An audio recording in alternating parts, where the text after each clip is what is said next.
What's up guys? Today in this video we'll be doing a dungeons guide. So with dungeons there are many different types of classes which would affect how you do dungeons. The class we'll be covering today is the Mage class.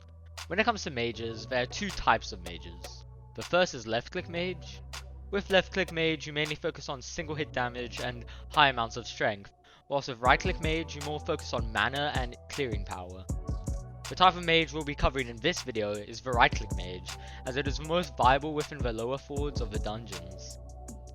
So before we get into it any further, please make sure you like and subscribe, it will mean so much to me.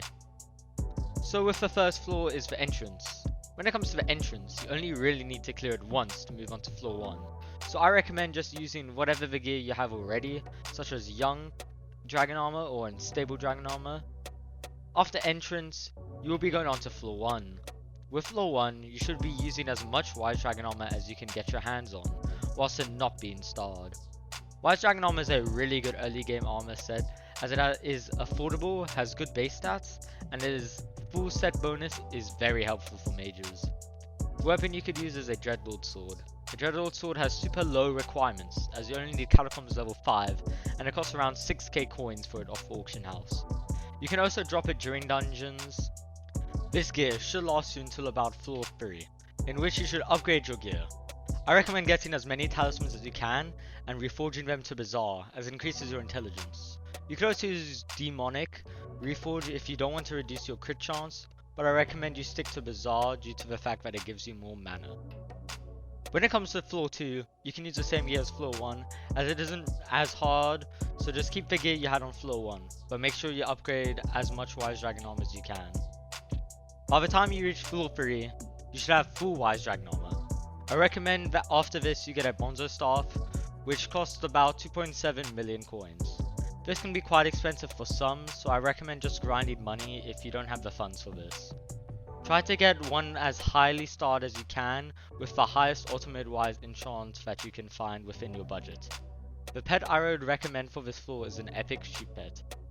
Floor 4, you should get your Wise Dragon armor starred with either Wise Reforge or Necrotic Reforge, and upgrade your sheep pet to legendary.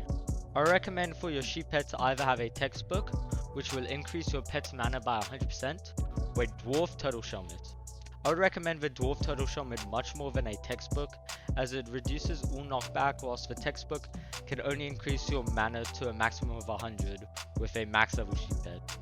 You could also upgrade your Bonzo Staff to a Frozen Scythe for about 10 to 14 mil, depending on the amount of stars or ultimate wise enchant level you get.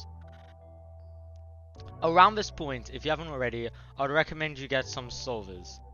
With solvers, it can help you do puzzles and secrets, as it will make your experience and others so much better within dungeons. Some of these mods are Skytils and Dungeons Rooms mod, which I have linked in the description.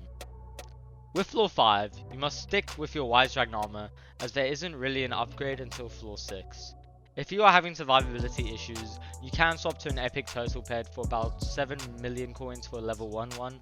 Keep in mind that this pet does grant you immunity to knockback at its legendary rarity, so you won't need a Dwarf Turtle helmet on the pet, but this would set you back about 24.7 million coins as a level 1 one, which I would recommend you don't get, as you can spend your money on something else. The Frozen Scythe is fine with this floor, but I recommend upgrading to a max Spirit Scepter at this level, which is about 22 million coins. When it comes to floor 6, it becomes a lot harder to survive during the boss phase. This is mainly as the terracotta phase in the room does a ton of damage. This is why I would recommend getting 3-Force Necromancer Lord armor with Wither Goggles, all 5-starred. I recommend having all of it set to Necrotic, but if you still struggle to survive, have the chestplate set to Loving Reforge to boost your EHP. Your pet can stay as an epic or legendary turtle pet, but I recommend upgrading from an epic to legendary if you can. Your weapon variety does change, as you could stick to a Spirit Scepter or change to either a Yeti Sword or a 100mm Midas Staff. Keep in mind that the Midas Staff's attack animation with the gold blocks can block arrows from your archer, so keep that in consideration when making your decision. But I personally would recommend the Yeti Sword over the 100mm Midas, as it's more affordable and is kind of like a budget Hyperion. Now with this all said, you should now know how to do all the floors up to floor 6. Thank you all for watching, and I'll see you in the next video.